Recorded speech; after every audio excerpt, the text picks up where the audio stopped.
Hello and welcome to my channel. First, I know it's been a long time since I posted my last video, but now I'm back and will post videos again and would like to thank you because we reached 100 subscribers. It's not much, but I appreciate you watching my videos. So, today we will talk about the 5 most strange and mysterious books in the world.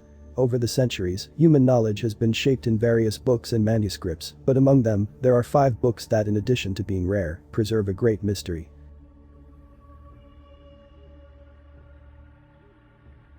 The Picatrix is an ancient Arabian book of astrology and occult magic, dating back to the 10th or 11th century, which has gained notoriety for the obscene natural of its magical recipes. The Picatrix, with its cryptic astrological descriptions and spells covering almost every conceivable wish or desire, has been translated and used by many cultures over the centuries and continues to fascinate occult followers from around the world. The Picatrix was originally written in Arabic, titled Gayat al-Hakim, which translates to the aim of the sage or the goal of the wise.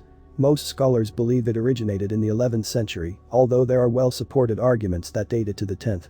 Eventually, the Arabic writings were translated into Spanish and eventually into Latin in 1256 for the Castilian king Alfonso the Wise.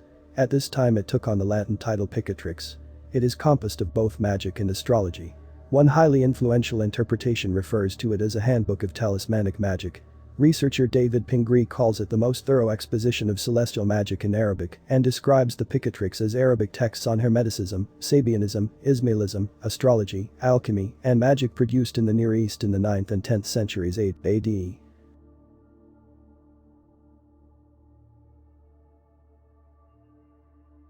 Many call the 15th century Codex, commonly known as the Voynich manuscript, the world's most mysterious book. Written in an unknown script by an unknown author, the manuscript has no clearer purpose now than when it was rediscovered in 1912 by rare books dealer Wilfrid Voynich. The manuscript appears and disappears throughout history, from the library of the Holy Roman Emperor Rudolph II to a secret sale of books in 1903 by the Society of Jesus in Rome. The book's language has eluded decipherment, and its elaborate illustrations remain as baffling as they are beautiful. For the first time, this facsimile, complete with elaborate folding sections, allows readers to explore this enigma in all its stunning detail, from its one-of-a-kind Voynichese text to its illustrations of otherworldly plants, unfamiliar constellations, and naked women swimming through fantastical tubes and green baths. The Book of Soyga, or the Eldareus Ive Soyga Voker, was written in the 16th century as a possible treatise on magic. The illustrious occultist John Dee of the court of Elizabeth I owned one of only 2 known copies, perhaps one of the reasons why it serves pertinent to research on Renaissance magic and alchemy. Not unlike his own work on the Enochian or angelical alphabet, the Book of Soyga appears to contain another sort of alphabet, possibly a variation of Hebrew, with alchemical symbols encoded within. Recovered in 1994 after having been missing for the 400 years between when Dee allegedly sold it for cash and his death in 1608, the book is considered one of the most perplexing volumes from the 16th century. Written in Latin, the Book of Soyga is not as easily translatable as one would hope. Although it does not appear that Dee ever successfully deciphered the coded book, current historians and decoders have translated the Latin, discovering an overall theme around which the book was written. It appears to discuss the beliefs of Renaissance magic and identifies various angels and demons, as well as depicting an unusual alphabet and multiple streams of backward words. Additionally, it is teeming with numerical symbols that leave many scholars to believe the book has something to do with the Christian Kabbalah, a text written from the Jewish Kabbalah with a Christian perspective. While the purpose of the Kabbalah varies, it is essentially a set of teachings that illuminate the way in which infinity interacts with the mortal world, depending on one's particular traditions. These factors individually make the purpose of the text very elusive. It is only because its author wrote partially in Latin that an emphasis on astronomy, alchemy, angels, and elements can be understood. Further than this, however, the symbolic, numerical, and specific alchemical comments within the text still remain shrouded in mystery, as certain figures cannot properly be translated or deciphered. Man After Man. An Anthropology of the Future, 1990, is a speculative book written by Scottish geologist Dougal Dixon and illustrated by Philip Hood. The theme of the book is the future evolution of humanity in the next millions of years. Unlike the previous books, the story is told through different periods of time and adding different individual characters in the first chapters, following many events in a timeline that starting from the final days of modern civilization and its decline, the emergence of species created by genetic engineering, its diversification, evolution and extinction of these ones, and ending with a complete mass extinction caused by the distant descendants of humanity that colonized other planets.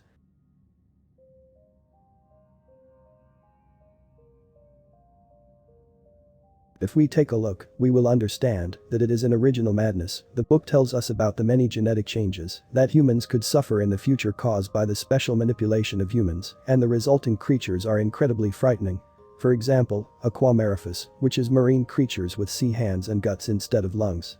But if we continue delving into the book, we will find more exotic strains like cyberhumans, an organism consisting of a mixture of organic and biomechanical components, or strange mutations such as strange creatures in the desert. And then on the other side, it shows sex, some of which have evolved with absolutely frightening formations. According to the author, the Earth will contain many space cities within 5 million years, and the oxygen will run out and will turn into existing chaos due to creatures coming from outer space. And the use of alien invaders and cyber technology to integrate objects with some human beings that exist on the planet through air tanks, breathing systems, and hundreds of strange creatures that resemble cattle. The writer concluded that only life will continue on the seabed and at the bottom of the abyss, and a single sect called the Balkantra and Busprofgander will rule. Some people think it's one of the weirdest books ever published. An art book, unlike any other art book. A unique and disturbing surreal parody. Grotesque and beautiful. It's very hard to describe. Codex Serafinianus by Italian artist Luigi Serafini is a window on a bizarre fantasy world, complete with its own unique, unreadable alphabet and numerous illustrations that borrow from the modern age but veer into the extremely unusual.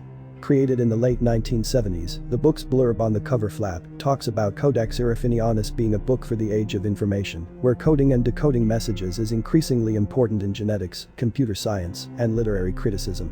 The Codex presents the creative vision of this time, goes on the blurb. If Serafini was so influenced by information in the 1970s to create this maverick art book, then what must he make of today's information age? Codex Serafinianus covers featuring Facebook, Twitter, blogs, and Google. Countless websites and blogs can be found pondering the meaning of Codex Serafinianus or simply admiring a truly original piece of art fantasy imagination, call it what you will. The cover alone is worth studying. The 1991 Abbeville edition features a couple having sex and being transformed into a crocodile. Shakespeare described sex as the beast with two backs, but Serafini is operating on a different level to the bard. The 1993 edition uses a different image for its cover. A man in very unpractical headwear appears to be riding a llama, which has an impressive set of antlers. They are both staring into a mirror outside a stone building that appears to be offering some sort of brightly colored food. Both covers are strange, but the crocodile sex images are more disturbing.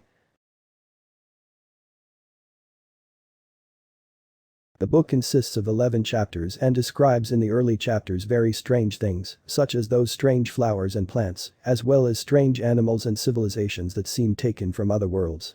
Anyone who just delves into the illustrations of this book will realize that it is a genuine madness.